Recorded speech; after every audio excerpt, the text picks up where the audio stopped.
I'm Simon, founder and publisher at Outdoor Swimmer. We've got Ella with us as well. She's our co-host, and so between us we'll be hopefully answering all your questions about open water swimming events. I think we're just going to crack on. Ella's sort of on the admit button, so she'll be admitting more people as they sign up. But I've got a presentation to show you. We've got some questions to ask you because we want a little bit of feedback from you, and then we've got some questions that you sent us in advance. Some of you sent us in advance that we'll be trying to answer. So.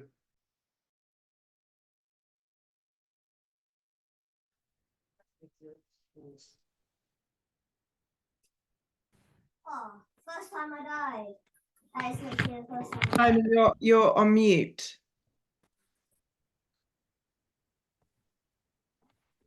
There we go. You're back. You're back. I think you might have put me on mute. Oh, did I? Oh, sorry. I'm very good at this admin, am I? Right, now now I'm on share screen. I can't access the Zoom controls, so you're in charge, Ella. I'm in charge. Okay. So I am hoping that I can flick through this.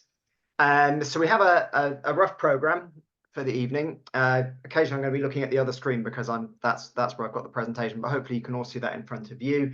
We're going to talk about why do an event. The question that I get asked a lot is, am I going to be good enough to do this event? Can I swim breaststroke? That comes up a lot. And then we're going to talk a little bit about training and preparation, then actually doing the event itself. And we've got some questions that people have already submitted. If we have time after that, we'll take some more questions. We're going to try and run through all of that in an hour. So it's going to be quite speedy, I hope. So the first thing we want to get to, and I'm going to do a little poll. I'm going to stop sharing, and I'm going to try and run a little poll here. So we just want to, before we talk about events, we just want to get a little sense of who we're talking to. So we just want to know from you if you've done an event before, if you've done lots of events, or if you haven't done one yet, just to give us an idea.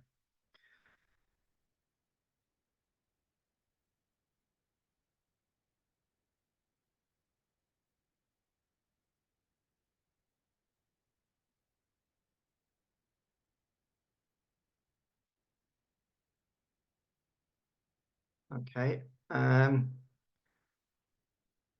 So, okay, thank you very much. Can you see the results, or am I the only one that can see the results? You can't see the results.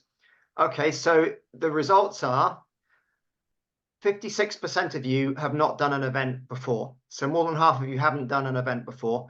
26% of you have done one or two, and the rest of you have done lots. So so hopefully we'll have something for everybody. It is particularly aimed at beginners, but hopefully we'll have something that is useful to those of you that have done lots. Oh, actually, sorry, my mistake. I've got a mistake that I can share the results. So now you should be able to. Can you see them now? I can't see what you can see. And I also have another question to ask you.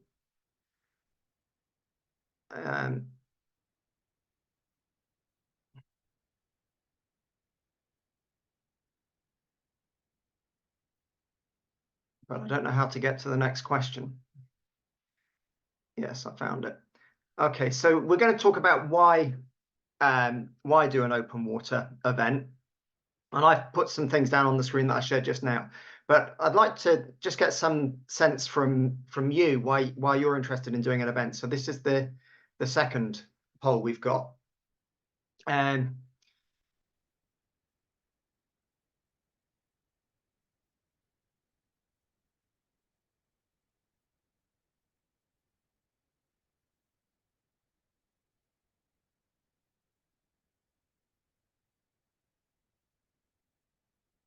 I'll just let this run another 20, 25 seconds or so. You've nearly all answered it.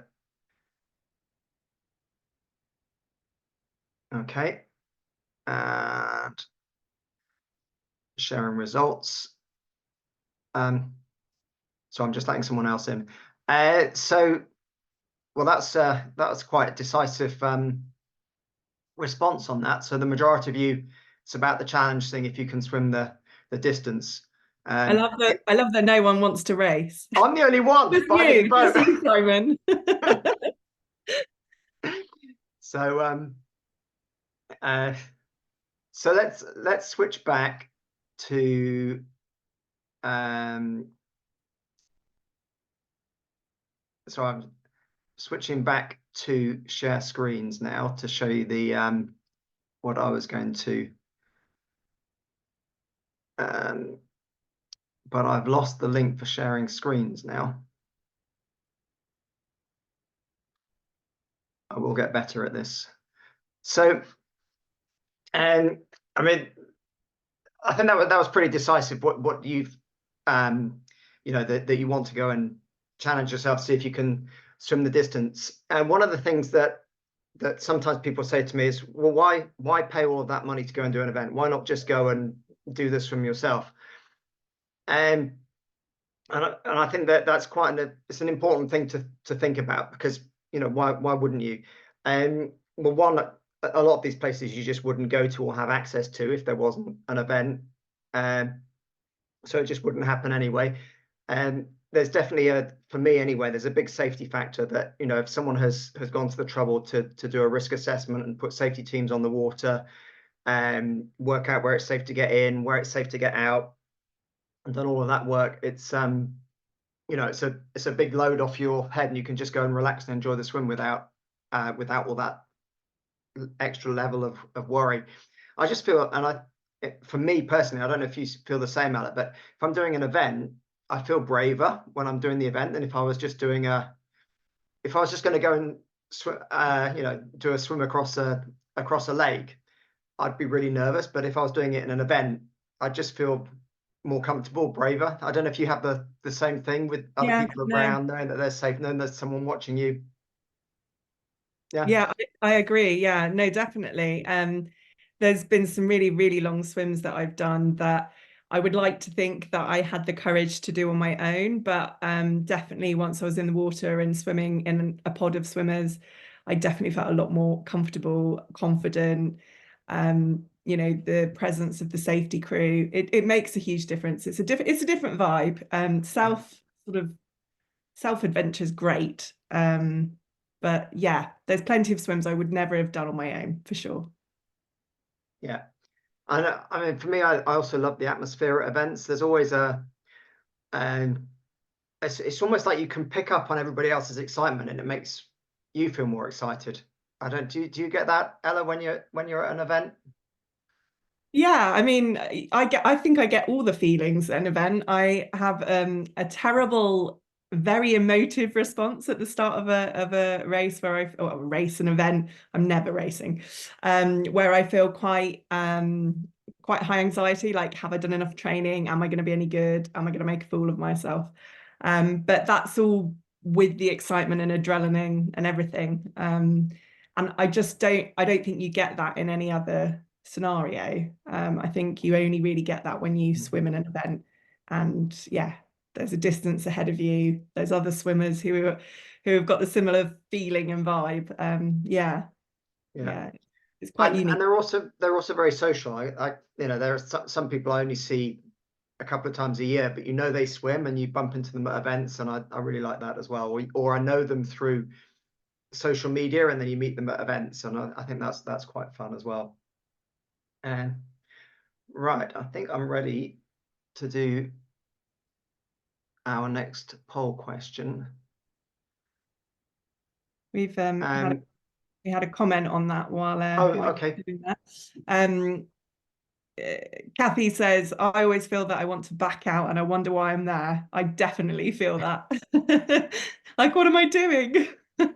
Yeah, I think that's very, you feel brave when you sign up and you feel brave when you're doing it, but you always have that little bit in the middle and you're thinking, I mean, I get that every time I go for a swim in the river here. It's like, why am I doing this again? But with events, I think it's magnified as well, because there is that effort in getting there. I also think that part of that, why am I doing this? I think that also adds to the sense of achievement afterwards, that when you've done it, because you have these doubts before and then you overcome them and do the event, and I think it adds to that. Yeah, no, definitely. It definitely adds to the sense of achievement. If you have a wobble before you get in, Yeah. you feel on top of the world when you get out. Yeah. Okay, so before I move on to the next slide, and this is something that I know a lot of people worry about, and is that are their swimming abilities sufficient to do the event? So I just want to get a sense from you lot. Maybe you are all super confident. I don't know, but if you don't mind, we'll just try to get an idea.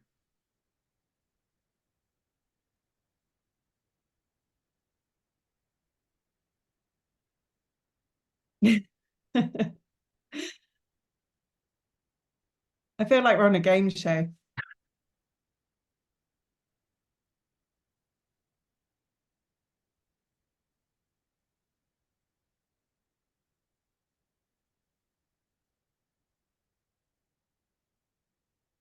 Okay.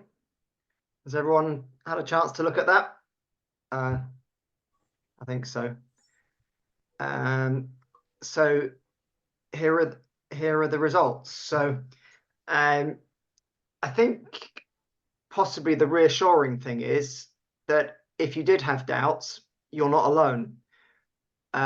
It's more than one in three of you are worried that you won't be ready for your event in time. And actually very few people are completely confident. And maybe that's the few people on here that have done lots of events. And a couple of people have marked other. Ella, has anything gone in the chat on that? No, not yet. No, so I mean it's only 2 people. Yeah, okay. Well, feel free to Yeah, people are sort of, yeah, I think I'm never ready. And then someone else is doing a channel solo in June next year. So looking for tips and experiences. Wow, that's an amazing challenge. Okay, so the obvious answer is are you ready? It's I can't answer that for everybody here. It's really it depends on your background, your experience, on the event you've entered. It's even going to depend on the conditions on the day, because you might have an event that looks really straightforward and then you get there on the day and the weather's changed or whatever. So there's never going to be a definitive answer for that. So I think the point is you just have to prepare yourself as well as you can, and try to practice for as many different scenarios as you can, and then hope for a bit of luck when you're there as well. But I think what you'll find is that the range of abilities at events is really, really wide. And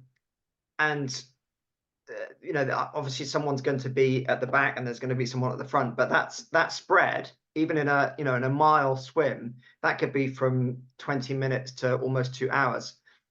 So it's really, really huge. And most events are really accommodating to a wide range of abilities, and are really, really supportive, and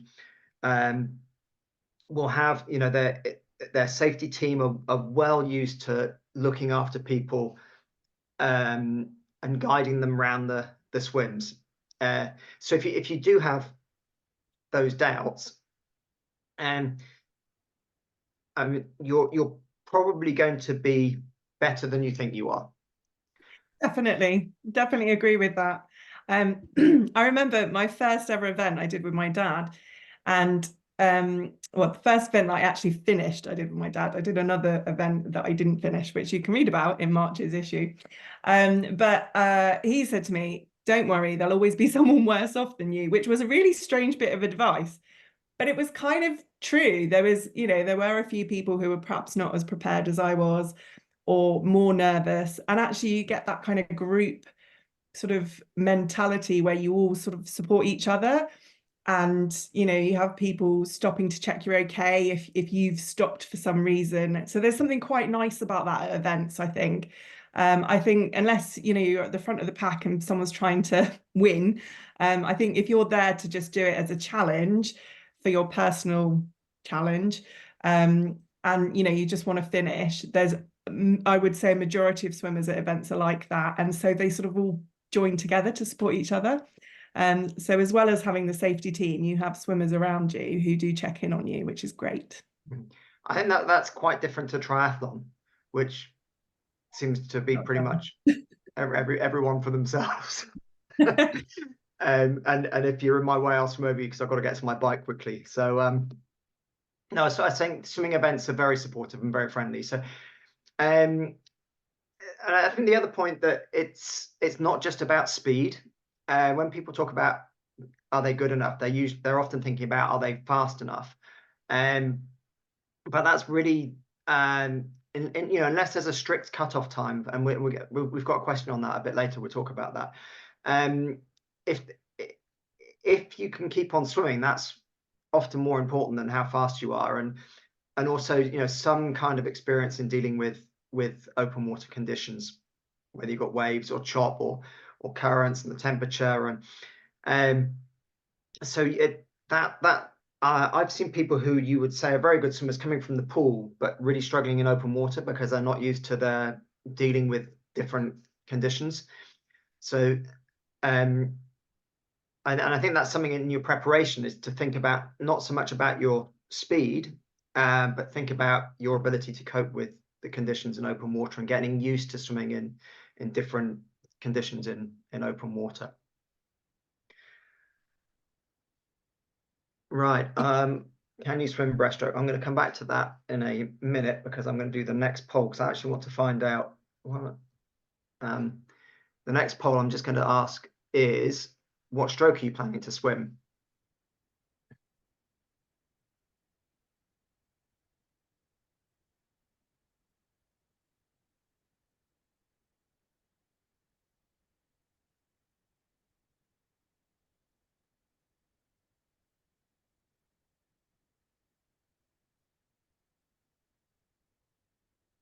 No surprise that no one's doing butterfly. Although there is a bit no, of a... there are a few people, they sometimes, there are some people who do like long distance butterfly. Yeah, butterfly's making a bit of a comeback. So if you know how to fly, you could challenge yourself. Okay. I will share the result, and I think those of you who are planning to swim breaststroke might be relieved to see that you're not alone. And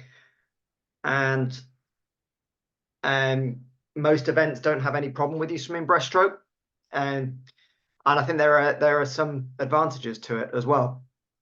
It's easier to see where you're going, for one thing, and you probably get a better, you know, you can see your surroundings, you can take in your surroundings a bit better.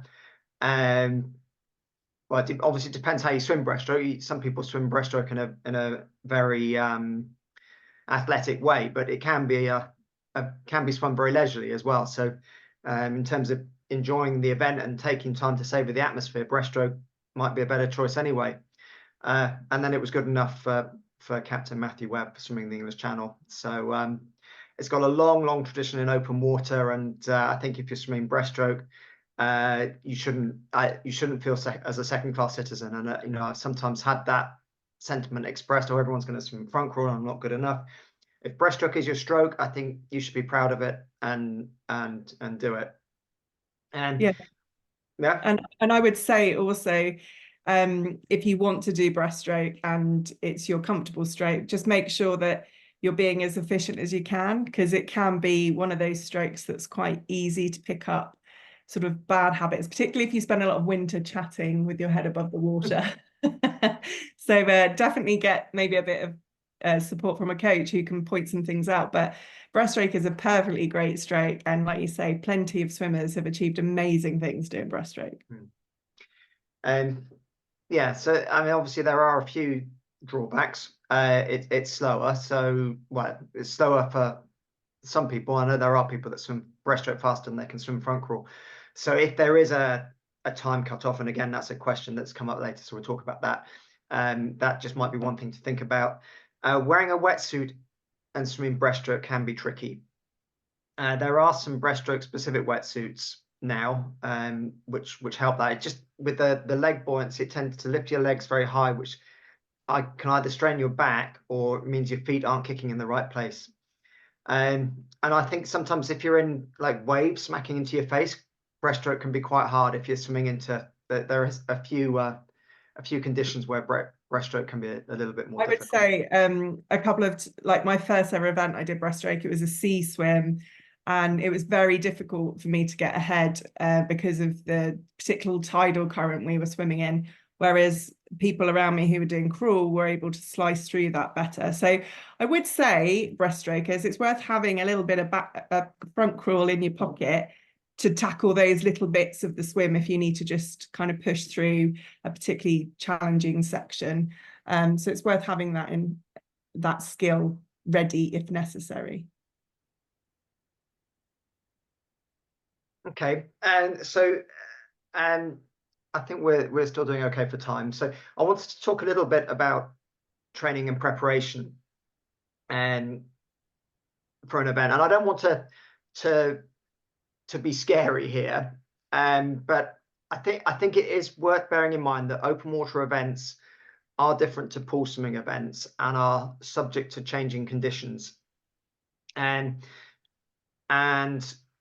often the distances, if they're marked out by buoys or even if they're measured off landmarks, they might not be the same as they've been advertised, or you might find yourself swimming against a current, which, even though the geographical distance is the same, if you're swimming into water that's moving against you, you'll be actually swimming further. So I think it's always good in your preparation to think about being able to swim a little bit further than the advertised distance. And the same with temperatures. We don't know what the temperature is going to be in the summer this year in the water we're going to swim in. There's going to be a range. I think if you can train in a wide range of temperatures so you get used to it and can feel comfortable. Also have an idea of what sort of temperature, if you're a wetsuit user, what sort of temperature you definitely need a wetsuit, or if you're sort of 50-50 on wetsuit, at what temperature would you definitely want to use a wetsuit, and what temperature do you think you could comfortably do the swim without, so that you can be prepared for whatever happens. And then obviously conditions in open water, they can vary a lot. Often you see pictures from events and it's lovely and sunny and it's calm, but the reality might be that it's windy and blowing waves, and so it can be really fun swimming in those conditions, but you need to be a little bit experienced in them. So I think if you're envisaging a swim of an exact distance in a temperature of an ideal temperature for you and flat calm conditions, I think you should just have in mind in your training and preparation that it might not be exactly like that, and just do a little bit more preparation than you might originally think. Do you want to add anything, Ella? Yeah, I mean, also it's worth thinking about things that you're particularly worried about. So if you're doing a long swim and you did want to take, I don't know, some nutrition with you, like a gel or something, or the event actually puts feeding stations and you're worried about how you're going to do that, practice it. So anything that you're thinking, oh, I'm worried about that, or I'm concerned about that, I would practice it in your training.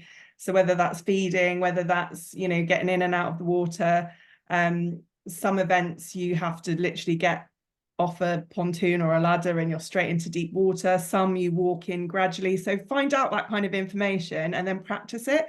I know when I first started doing events, it took me quite a while to calm myself when I couldn't get straight in and put my head down. I just really struggled with that to begin with. So I really focused on that. being able to just get in and get on with it, because I lost a lot of time faffing at the start of lots of events. So practice the things that worry you is what I would say. Mm-hmm.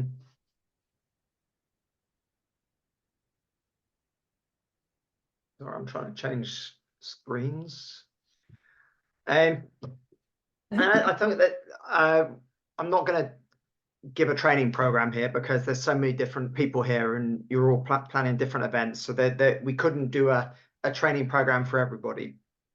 But I think there are some fundamental principles in training that you can all sort of think about in your preparation for an event. And I think one of the things that is frequently overlooked is that if you're starting you sign up for an event and maybe even your motivation is you want to get fitter and healthier, there's a sort of inclination to go straight into the swimming training, which is very commendable. But I think it's really worth just thinking and doing a little sort of self-check on your general health and fitness, and just looking after that, because you might only be swimming 2 or 3 times a week, but if you can add in some walking, some cycling, some maybe some yoga or Pilates or some exercise class, and trying your best to, and I know it's not always easy with work and family commitments and everything else, but trying to manage your sleep and diet. And I think if you have all that in place, it makes the training easier, more fun, and also more effective. And that it's really easy to neglect that and just go straight into, okay, I need to just do the training and do more training. But I think that should come after you've got those fundamentals in place. And when you actually get to the swimming, I think always, and I've been swimming for years and years, and I don't know if Anna, you do the same thing, but I always try to focus on technique when I'm training. Or I always have something I'm trying to improve in my swimming technique whenever I'm training. Whether it's the catch, whether it's how high I lift my head when I breathe, but there's always something to work on. And then I train a lot in the swimming pool, because for the consistency of the training, I know that all the way through the winter I can do a 1-hour session or a 90-minute session.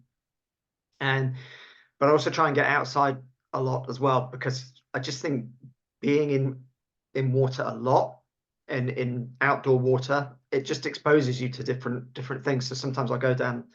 I mostly swim in the river because that's easy for me. But if I get a chance, I go to the weekend.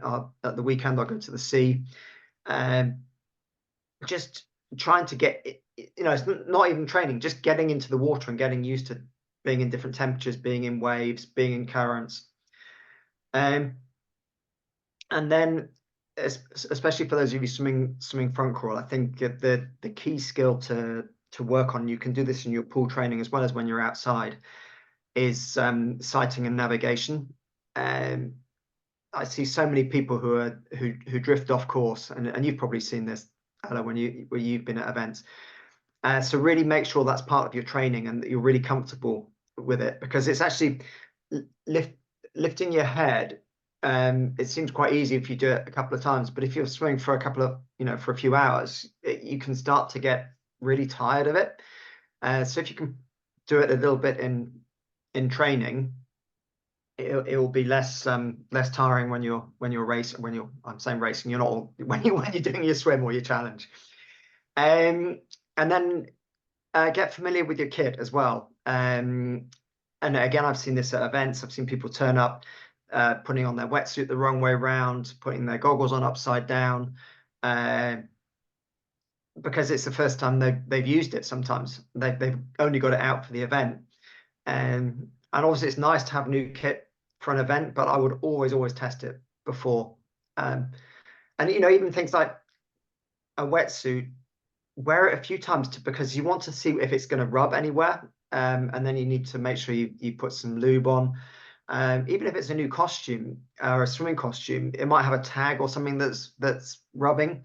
It's just test it all before you do your event and get familiar with it, so you don't have any kit worries when you're doing your event and challenge. And then also, and I think this is really important, is enjoy the training process. It's not uh, it's not just something you have to do to get to the end goal. This is the part of the, for me, it's a big part of the why I love swimming, is actually going through the process and learning about swimming and understanding how to get fitter and understanding how to make changes in my stroke. And I You're think if so you're not much, enjoying that you're so much, process, then you're so much better at that than I am. I find training really difficult, really difficult. I think it's because it harks back to perhaps the time at school when we had to do training for things. And so it's sort of linked to that, I think, muscle memory in my brain, that if I'm training, it's got to be punishing. But yeah, I want to be more like Simon in my training mission for sure. it's fun time. I always feel a bit guilty that I'm having too much fun. I was like, oh, I should be working when I'm going training. I think one of the things that I've taken from you is definitely, not just ploughing up and down, like varying things, use bits of kit and toys and things to work on different parts of your stroke. That definitely adds to the variety of training for sure. People do that in a gym, don't they? They have leg days and arm days. You can have meters of arms, meters of legs, meters focusing on your body position, other times looking at your breathing. And then before you know it, you've done a reasonable training session. So definitely variety. Yeah. Okay. And then the third part is your final preparation coming up to the event, and you will get nervous. It is completely normal. I've done hundreds of events. I still get nervous. If you meet someone who doesn't get nervous, let me know what their secret is, because there is something quite nerve-wracking about, there's putting yourself out there. You're going into the unknown. There's people watching you. You don't know how you're going to get on. And I can't take that away completely, but I think the better prepared you are, the easier it is to manage and handle those nerves. And you get to the point where you say, okay, I'm nervous, but I can do it, rather than, oh my God, I can't do this.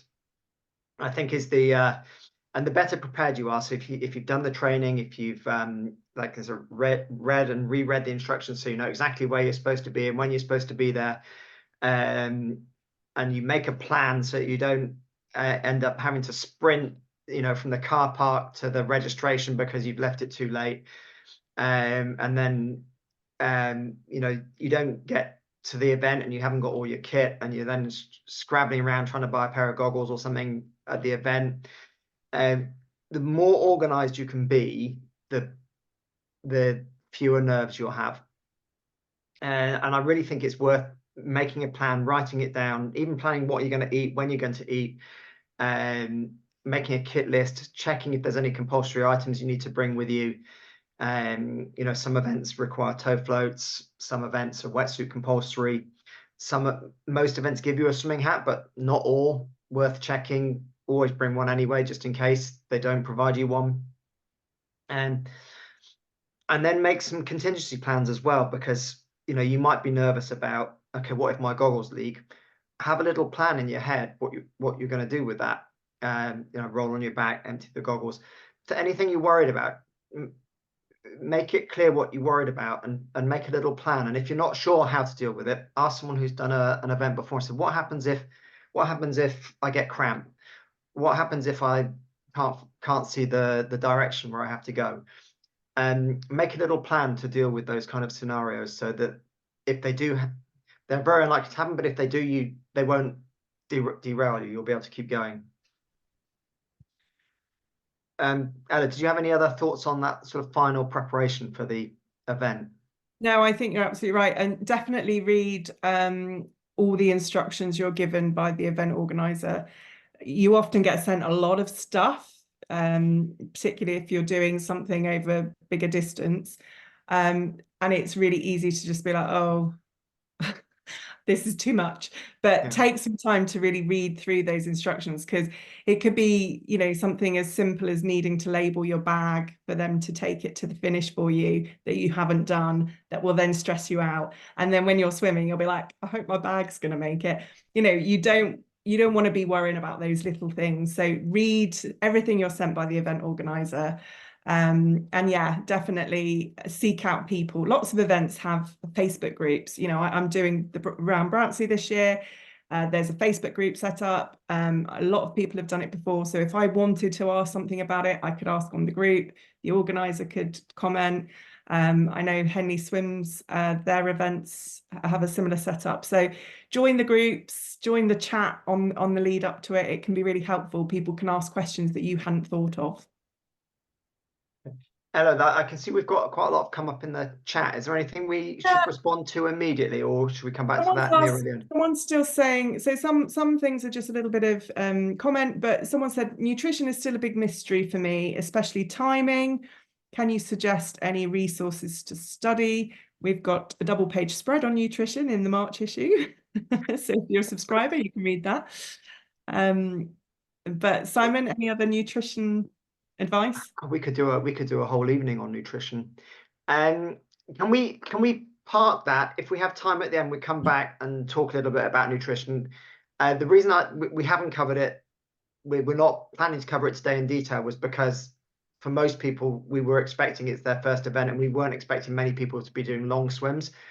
I think if you're doing a swim that's less than an hour and a half, you know, if as long as you eat a sort of a healthy meal a couple of hours before, maybe a snack in the last hour if you're peckish, and drink water, you'll probably be fine to get through the event. And if you're doing a really, really long event, it's quite a specialist topic that we'd need a lot more time to go into. Well, someone's saying, please, could we do that? So yes, we could. We could definitely do a nutrition thing, and we could bring on a few more experts. I think, you know, I've done a few swims of about 2 hours where I haven't taken nutrition, and I've just made sure I've fed myself and hydrated myself well before I've started. And so a lot of those sort of events you can. There are events where they will provide feeding stations. You know, the Thames Marathon, for example, you can snuffle bananas and chocolate and when you get out at the locks. The Dart 10K, famous for their jelly baby pontoon, where you're just throwing jelly babies. So there are some events where you're provided. So definitely look at the events that you're doing. But yes, we can certainly do a bit more nutrition, particularly those who are perhaps looking at the channel as their thing. People are asking anything other than gels. There are lots of things we can talk about. So yeah, maybe we'll park that one. A couple of other things. Someone's saying they volunteer at events, and that's a good way of registering the night before and asking questions. So that's a good idea. Also, if you want to do an event at some point, but maybe not next year, you could volunteer this year for an event, watch it happen, talk to the swimmers as they get out, and then you'll be in a really good position next year. Some event organizers give their volunteers discounts or free places in future events or something like that. So yeah, volunteering is brilliant. These swimming events wouldn't happen without volunteers. I spent many years volunteering for the Outdoor Swimming Society doing their events, and they're really good fun and really rewarding. Someone's asking, and this is a good question, Claire, keen to know what key things to practice in the pool that will be helpful, assuming breathing both sides, sighting, any other suggestions? In the pool, well, I think she's covered the two most important, breathing and sighting. I think one thing when you do sighting to practice is to get back into your proper stroke as quickly as possible, because sighting disrupts how you swim, and it can start interfering with your technique. You might start pushing down at the front of your stroke instead of getting into a nice catch, for example. So when you practice sighting, don't just think about the looking bit. Think about getting your head back into the right position and getting back into your technique as quickly as possible. Sorry. No, I was also going to say, it's not an open water skill, but I would always practice other strokes as well, and because I think it just makes your a more rounded, versatile swimmer, and they've all got benefits that will help you be a stronger swimmer in open water. So I would practice other strokes as well. I would say, you know, there's so much that we think we're doing that we're not doing when we swim. And you know, a coach is brilliant, but I know they can be expensive, or you know, not everyone has a brilliant coach near them. But even getting a friend to film you swimming, you can then maybe spot some areas where you could do some work. You know, I did one event and completely killed my shoulder because I was overcrossing my arm. And I had no idea until I was injured. So it's worth having a look at those sort of things so that you can then practice them in a pool, you know, trying to fix those things, put it into your muscle memory. So that's another thing you can do, which will be useful. So Someone's asking. I was just saying, I've got a few more things to run through and some questions that have been sent in advance. So Okay, well, just this one because it's a quick. Where's the best place to find events? And okay, well, I've got that answered at the end. yeah, So and someone's saying the March issue is a real gem for events, which is true. So your yeah, March so issue. I've got the list. I've got a link to the listings, which I'll share at the end. Yeah, we have an event supplement in the March issue. So if you're not a subscriber, you can buy a single issue and get it. But we always have event listings in the magazine every month, which And on our website. And on our website, which will include beginner events, long distance events around the world. So it's like, I don't know, if you're of an age when you used to get the Radio Times at Christmas and highlight all the things you're going to watch on the television, you can do that with your event supplement. You can highlight all the swims you want to do. Okay, and then I think it's also worth spending a few minutes thinking about what happens when you're actually doing the swim. And I think it's really important to just take a moment to I don't know, just to soak it up and to soak up your achievement of actually getting there and having gone through the process. You've been brave, you've entered the event, you've committed time, you've committed energy. And I think even before you get in the water, just like, wow, I've done this, I've got here, I'm standing on this start line, and just have that little, you know, pat on your own back to, you know, praise yourself actually for being there, and then just sensing, just let your senses soak up, listen to the noise around you.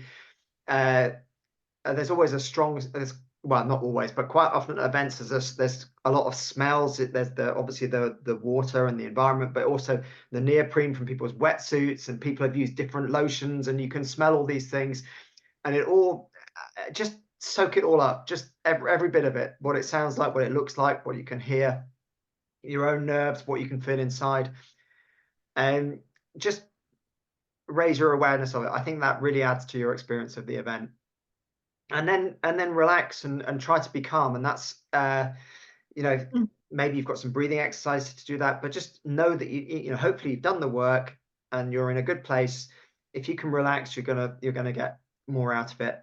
And always have a look at where you're getting into and out of the water, just to make sure you've got no surprises. For example, if you get to the end, some events finish in the water and there's something to touch as you swim underneath. Some events you have to get out on land and go up a ramp, and then there's the finish line is further up. And if you're a competitive sort and you don't realize that, you might get overtaken by someone in the last 5 meters that has done their homework and realizes you've got to sprint to the finish on the beach or something.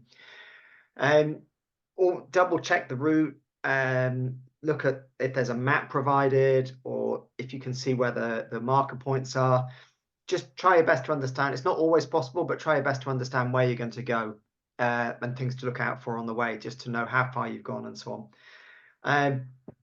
Start steady. It's really easy to let the excitement of the day take over, and you start too fast and get puffed in the first, you know, couple of 100 meters. Try to start steady, and then keep on swimming. Just keep going till you get to the end.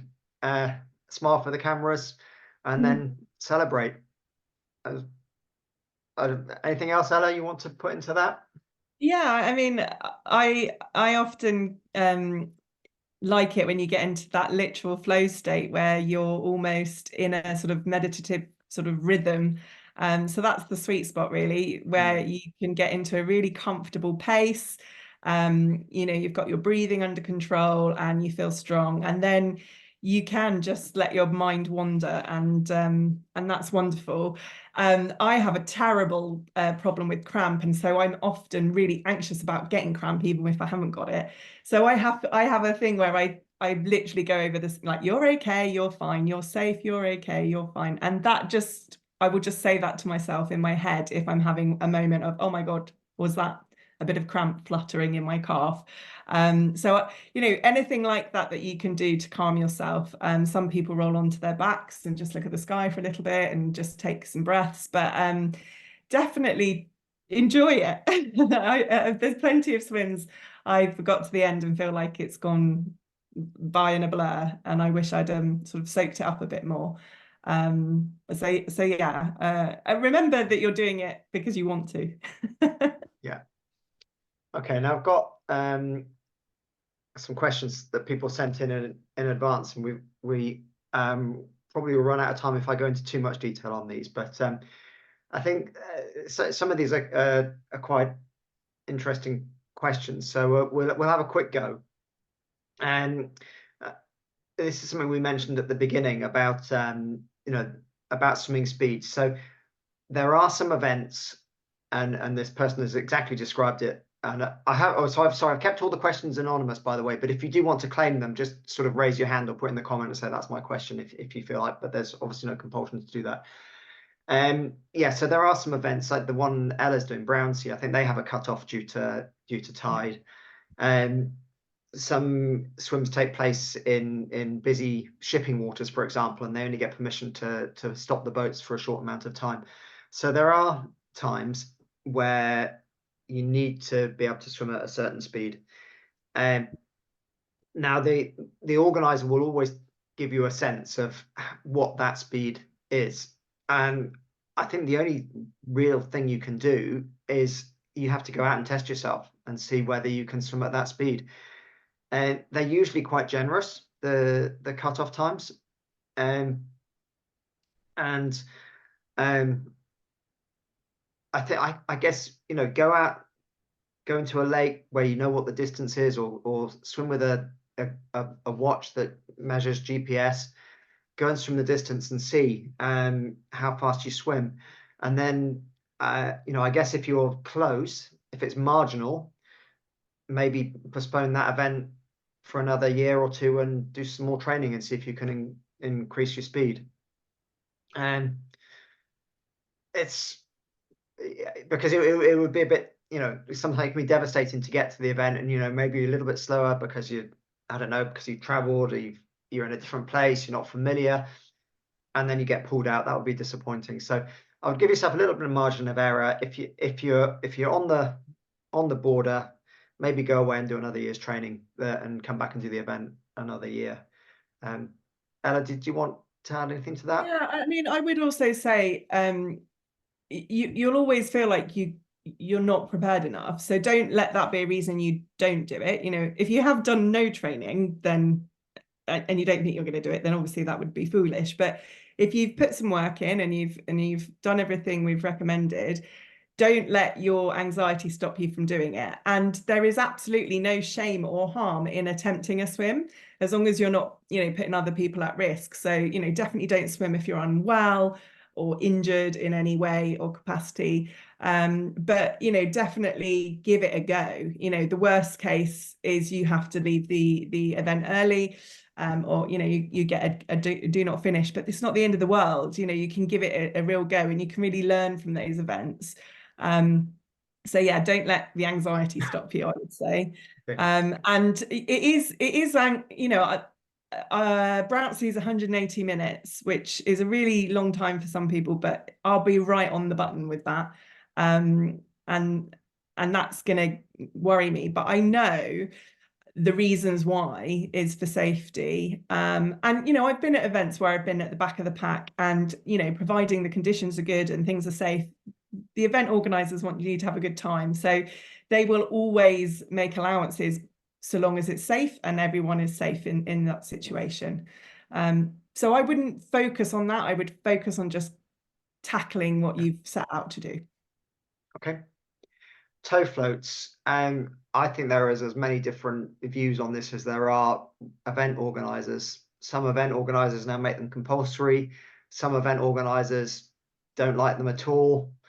And some event organizers allow people to use them if they want to. Um, Some people need them for medical reasons. They may need to take medicine yeah. like an EpiPen or insulin or whatever. In that case, you can let the event organizer know, and they often allow it. If you don't want to wear one and it's compulsory, I would recommend putting that into your training plan. Swim with a toe float, find one that you like and suits you. If an event organizer says no toe floats, there's often a reason. And if you just want it for that sort of safety cushion, it's probably because there's enough safety provisions provided and it's unnecessary. So there'll be a reason why you can't use one if you do want to. Okay, so necessary fitness levels for joining an event and mental strategies for coping with anxiety before and during a swim. I think that's obviously a big question. I'm hoping that we've dealt with most of that as we've gone through tonight. And obviously the fitness level is going to depend on the event you've chosen. Mental strategies, I think the whole thing around being prepared, making a plan, and doing a little bit of that what if planning. And I think the thing that you were saying, Ella, about having a little mantra that you can sort of recite as you're swimming, all those things can really help. And I mean, have you got anything you wanted to add on that we haven't already covered? I mean, if you ask any long distance swimmer or any swimmer that's achieved anything they didn't think they could, they'll always tell you that the biggest, part of the swim is their mental resilience. And that almost everyone we've interviewed, almost every swimmer I've spoken to are always more capable than they ever believed themselves to be. So that will be the same for you. You will be much better and more capable than you think you are. And actually, back to the point on timing, I'm often faster in an event than I ever am in training because of the adrenaline and the excitement, the fact that I'm with other swimmers. So, don't worry too much. Okay, so I think this is a question. I love swimming and can swim 1 mile reasonably comfortably, but I'm finding building up to 2 miles for an event in June a bit boring. Any suggestions? And I mean, I don't know what type of training you're doing. I would, if you're just sort of plodding up and down trying to increase distance, I think that you might find that boring. And maybe looking at doing some sort of structured training sessions that Ella was sort of talking about a little bit earlier, packing some variety into your training. You don't just need to sort of plod up and down for the amount of time or the amount of distance. Add some variety, do different strokes, swim in different places, make it an adventure. Yeah, I find river swimming really good when I'm having to train for a longer swim. I find sections of the river and I map, I'll give you an example. The Jubilee River near Maidenhead is a really lovely place to swim. I know exact distances between bridges, between car parks, and I will plan my training swims around that. So, definitely mix it up, swim in different venues. There's loads of beautiful venues across the country now, more than ever. And also try different, if you can get to the coast, if you can try a river, if you can try a lake, all those things will add to your sort of experience toolkit. Yeah. Okay. What's the best way to train for your first marathon swim? I've just put a link in there. I will see if I can. Oh no, I can't copy that. I will share this afterwards, I think.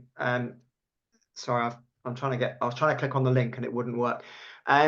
We've got an article on the website that covers almost exactly this question. So I'll try and put it in the chat before we go off. If not, we'll share the presentation afterwards. How do you overcome fear of not being able to see beyond your hand and freaking out if you come across seaweed? This is really common. We've all been there. It's really, really common. I think step one, know that you're not alone, that this really does disturb a lot of people when they get into to open water.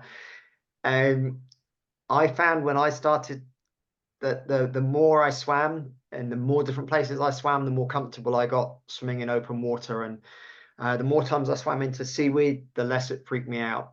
And I don't really have any other magic apart No, from that's the advice I'd give. Go and swim into those weeds. Go and swim somewhere muddy or whatever it is. I mean, I've written about it for the magazine and website. I've said it before. When I first started event swimming, I never wanted to look in the water because I didn't want to see things. So I would always close my eyes when my face was in, and I'd only open them to sight and to breathe. I don't know how I managed to do so many events that way, but it worked for me, and it settled that. But yes, the more you do it, the more you expose yourself to those things, the less it bothers you. I say to my clients all the time, just a bit of river salad or sea salad, it's just plant life. We're very lucky, particularly in the UK, there's very little that can hurt you or harm you. So just try to put all that in the back of your mind, but definitely expose yourself to it. Yeah. Okay. Any tips for short-sighted glasses wearers? Well, that's me. I didn't write the question. Someone else wrote the question. So you will sometimes see me walking around at an event with my goggles on because I've left my glasses somewhere and I need to use my goggles to find my way back to the start or something like that. I've never thought about taking glasses with me. I think that's a really good idea. If you can put them in especially if you can use a tow float or something like that and put them inside a tow float, then you have them at the end. Or what I have done, if you've got someone supporting you or a friend at the event, or even if you just see someone else supporting someone else and you're at the event on your own, they're going to be at the end, you could maybe ask them to take your glasses for you. And so yeah, I mean that's what I do. You don't wear glasses, do you, Ella? So I don't wear glasses, but I had a client who did and had the same issue. They had a spare pair of glasses that it didn't matter if they sunk to the bottom of wherever they were swimming. And they used a mobile phone pouch to put them in. And they swapped them just before they got into the water. And they were able to put the pouch, clip it to their suit, and it just sort of floated behind them. And it didn't matter if it got lost because it wasn't their most expensive, precious glasses. So there are little things like that around. There's actually Swim Secure do a really nice, it's like a bum bag, but you clip it around your waist and you can put little bits in it. So yeah, find little things like that. Okay, yeah, good ideas. Best diet for building stamina. This question had me completely stumped. Because I'm not a dietitian. I think the best way to build stamina is to do your training and then eat to support your training. I don't know of any magic diet that's going to make your endurance any better. But yeah, fuel your training, eat sensibly before and eat sensibly after. Because you need to do the training is my gut reaction on that. I don't know if you've come across, we didn't have time to find the nutrition expert to ask this. Maybe when we do nutrition, we'll invite Viv Rickman, who does our Move of the Month in the magazine. So she's got a nutrition qualification and she's also a personal trainer. So she supports swimmers that way. Okay, so maybe we'll invite her along, but definitely seek out advice from someone who knows what they're talking about. And I always say to people, don't start introducing strange things you wouldn't normally eat, or, there's lots of gels and, sports drinks and all kinds of things that can really mess with you if you're not used to them. So there's plenty we can get from a normal, healthy diet, from real food that will sustain us. So work with someone who knows how to support you and your body. Wetsuit or not. I mean, I like racing in a wetsuit, and Ella never wears a wetsuit. So I love swimming without a wetsuit as well, but in an event, and I guess that's my competitive side coming out. Wetsuit is definitely faster. It feels somehow competitive pulling one on. I really enjoy racing and swimming in a wetsuit. I think Ella hates it. Everyone's different. I Yeah. mean, I always say whatever you're doing, event or a leisure swim, wear what makes you feel confident, supported, and comfortable. Some events are wetsuit compulsory, so double check that if you don't want to wear a wetsuit. But it comes down to also that training element of what can you sustain. There's plenty of people I know who hate wearing wetsuits, but will wear one for an event because they will get cold if they're in the water for too long. Or exactly like Simon says, they know they can swim a bit faster. So it doesn't matter. It only matters to you. So you work out what you need. And, wetsuits are a brilliant piece of kit. They can make you feel a lot more safer. You're more buoyant. You'll definitely be warmer than your skins swimmers counterparts. Okay, find out more. Our events guide. What I'll try and do, I need to stop sharing and then I'll put these links in the chat. I know we've slightly run out of time. We've also got online listings. And we've also very generously two events that we know quite well and we work with have given us some offers to share with you tonight if you want interested in their events. So Henley Swim, we'll be at the Henley Swim Festival. We're the headline sponsor there. July the 13th, 14th, 12th. Can't remember the date, and I should do. 10% off with that code. And then Go Swim have some fantastic events in Scotland. I did their 10-kilometer swim in Loch Lomond last September, and it was absolutely stunning. Completely loved it. They've got 10% off with that swim, and I guess we'll stick all these. Well, we can, I think I can just share the presentation at the end via email with your registration email.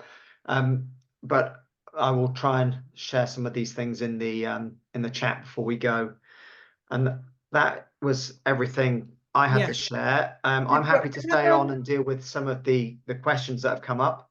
We've only had a couple of things. Someone's asking if we recommend the slow swim events. They are really popular for a reason. They're a really nice, gentle way to introduce yourself to event swimming if you're not used to swimming with other people around you and that kind of thing. They won't give you the same sort of experience of having to do it at a certain time, but they're a lovely, fun event. So yes, we recommend them. And there are lots, someone's asked, I want to swim the Great North Swim with my sister. They're doing a mile. Am I naive to think I'll be able to swim it together? Are we going to lose each other? So it can be a bit of a bun fight at the start of swims. I always sort of hold back and to the side a little bit. So think about where you're going to position yourself. Lots of swim events have waves depending on how fast you are. So if you want to get a certain time or swim a certain speed, you're often, in an elite wave. So choose your wave correctly. You can do it together. I've done plenty of events when I've swum with friends, but I've trained to do what we call pod swimming. So we make sure that we swim the same pace and we keep the same stroke rate. So my advice would be to train together. So to get used to swimming side by side. And then, on the event day, just make sure you position yourselves together. And you may have a contingency plan if you do get separated, because what you don't want is to start freaking out on your swim if you do lose your sister. So just come up with a plan between you to say, right, if we lose each other, this is the plan. But it is possible. There's plenty of people who do pod swimming together and really like it. So it's a really nice way to do an event. There's loads of questions and I have to go. So I will leave. I'm sorry. Can you just keep talking for another 20 seconds so I can just share this. Let me ask another question. Oh, lots of people are just saying, actually, lots of people are saying thank you rather than asking because questions. I'm just trying to share all the links. Here's the one for the how to prepare for a 10K swim. This is a good question. But there's lots on our website. Someone has asked a good question about sea swimming. So they've entered a sea swimming event, but they don't live near the sea. I have this problem too. I'm training for a sea swim event and I don't live anywhere near it.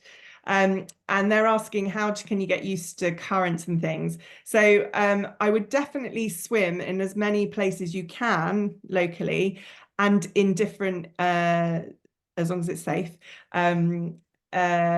conditions. So if you can find a lake that, if it's exposed to wind, gets a bit choppy, that's a really good way of tackling that.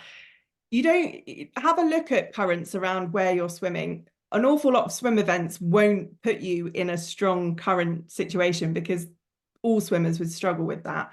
But for example, the Brownsea swim I'm doing, you get a push when you start, and then if you're too slow, you're sort of against it on the way round towards the end. So I know that. So I swim at my river into the current to practice that. So there are ways to do that. Find a river and swim into the current. It becomes a bit like an endless pool. Obviously, always do it safely. I don't know if you've got any advice for that, Simon. River swimming. Well, training for a sea swim when you don't live near the sea. Well, yeah, I think you've covered it all. I've seen people getting in a swimming pool and making waves with their floats, but that seems more like, I don't know, maybe it's a bit of fun. You could try that, but I will leave you to. I think we're wrapping up. We you. promised an hour. I need my supper. I'm sure everybody else does as well.